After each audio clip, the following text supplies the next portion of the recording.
Je vous trouve très en forme. Oui, de 6 mois. C'est pour quand? C'est pour début juin.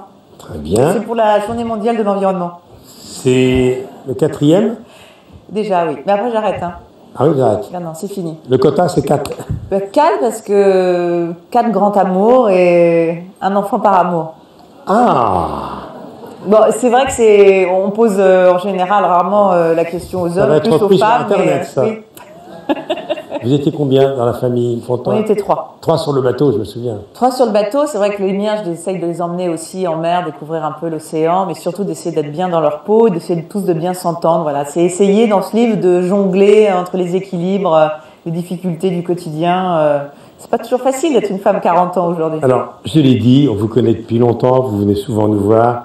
La traversée de l'Atlantique à l'Arabe, il en est quand même question dans le livre. Ça reste une des grandes aventures de votre vie. Vous avez eu mal aux épaules pendant combien de temps? Disons qu'on va dire que la folie, ça a été de faire l'Atlantique et après de se dire que je repartais dans le Pacifique. Vous l'avez fait dans les deux sens? Voilà, après le tour du monde à contre-courant. Et je pense qu'au fur et à mesure de mes aventures, je crois que j'ai appris à la fois à m'adapter à tout et j'ai compris combien on pouvait aller chercher au fond de soi une énergie incroyable qu'on avait tous et que les femmes avaient autant que les hommes. Et c'est pour ça que dans ce livre, j'essaye en fait d'extraire, on va dire, la substantifique moelle de ce qu'a pu être mon passé de sportif que tu connais bien, ouais, pour voir comment est-ce que ce que j'avais pu mettre en œuvre pendant ces mois et ces mois en solitaire en mer, je les mets aussi aujourd'hui en action dans une vie de famille, dans une vie professionnelle, dans une vie engagée, sur le rôle et la place des femmes actuellement. Oui, parce que, alors, et que tout ça étant en fait une mosaïque pas toujours facile non plus. Mais comment on réussit à être maman, à être une femme de communication, à être une championne, à vaincre tous les obstacles, parce que ça n'a pas toujours été un chemin de route. Ton petit garçon, l'aîné, a été très malade. Il va bien maintenant? Oui, oui, ça va beaucoup mieux. Bon. Non, c'est vrai que tu as raison de dire, la vie, en fait, et tout le monde en sait quelque chose, on a vraiment des moments donnés, on a la tête sous l'eau, on a les maladies, on a les décès. J'ai perdu ma maman l'année dernière, qui était un pilier dans mon existence. On a après les vies quotidiennes, les enfants à gérer, les papas, la vie professionnelle, les emplois du temps, les déplacements, parfois la culpabilité, et on essaye de faire au mieux. Et finalement, c'est quoi le secret? C'est d'essayer de rester organisé, et ça, je crois que la mère t'apprend à être organisée, et de rester, je dirais, déterminé, persévérant, résistant, et ça, c'est le sport qui te l'apprend. De la résistance, le mental. Et dans mes aventures, j'ai voulu montrer que c'était pas une question de gros bras, c'était d'abord une question de volonté, une question de résistance, et que tout le monde pouvait y arriver. Quand tu étais toute jeune, tu rêvais d'être maman? Tu dis plus tard, je serai maman? C'est vrai que j'ai toujours eu cette envie de transmettre, de pouvoir partager ma passion pour l'existence avec des enfants, et en l'occurrence les miens. Je le fais dans la fondation avec plein d'autres, puisque je travaille dans tout le milieu scolaire. Je fais beaucoup de conférences.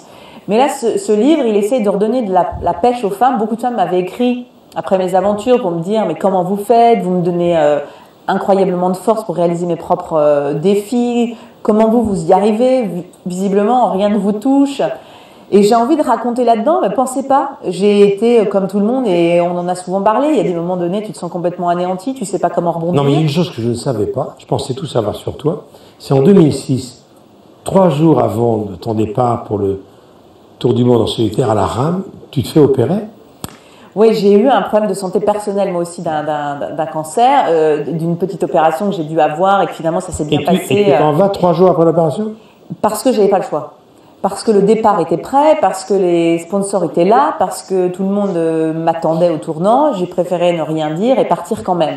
Alors certains vont penser que c'était une folie. Les médecins vont dire, justement, elle s'est mise dans un état d'esprit de pensée positive et ça lui a permis de vaincre et de continuer. C'était pas facile. Et on n'y arrive pas à tous les coups. Et quand maman décède dans des souffrances vraiment compliquées, le médecin me dit, vous savez, on n'a pas des miracles plusieurs fois dans une seule existence. Revenons à cette aventure incroyable, c'est à cette époque où je t'ai connu. Est-ce qu'on souffre de la solitude lorsqu'on part pour plusieurs mois toute seule? Beaucoup. Beaucoup, parce que c'est vrai qu'on fait le choix de partir seul, parce que moi je voulais justement dépendre que de moi, aller chercher au fond de moi-même l'énergie, quand on est tout seul sur son vélo, quand on est tout seul sur son truc, c'est au fond de soi. Il n'y a personne pour vous filer un coup de main, c'est chez toi que tu vas chercher il n'y a pas de présence, pas de sourire. Alors là, en l'occurrence, c'est vrai qu'il n'y a personne à qui parler, il n'y a personne pour t'aider. tu dors par tranche de 20 minutes dans le bateau à rame, ça dure 5 mois, tu bois ton urine parce que le désalinisateur est en panne. Enfin, bon, tu es dans un système de survie, c'est vrai qu'il n'est pas commun. Néanmoins, là où c'est commun, c'est que dans les existences, bien souvent, on a affaire à des moments de solitude, où on a beau être entouré de plein de monde, quand il faut passer le coup de fil qui va bien ou vraiment te sortir du trou, il y a en général moins de monde. Donc la solitude, je trouve que celle-là, elle était choisie, et je travaillais sur moi et j'y arrivais, je réalisais quelque chose que j'imaginais plus grand que moi, et qu'il était.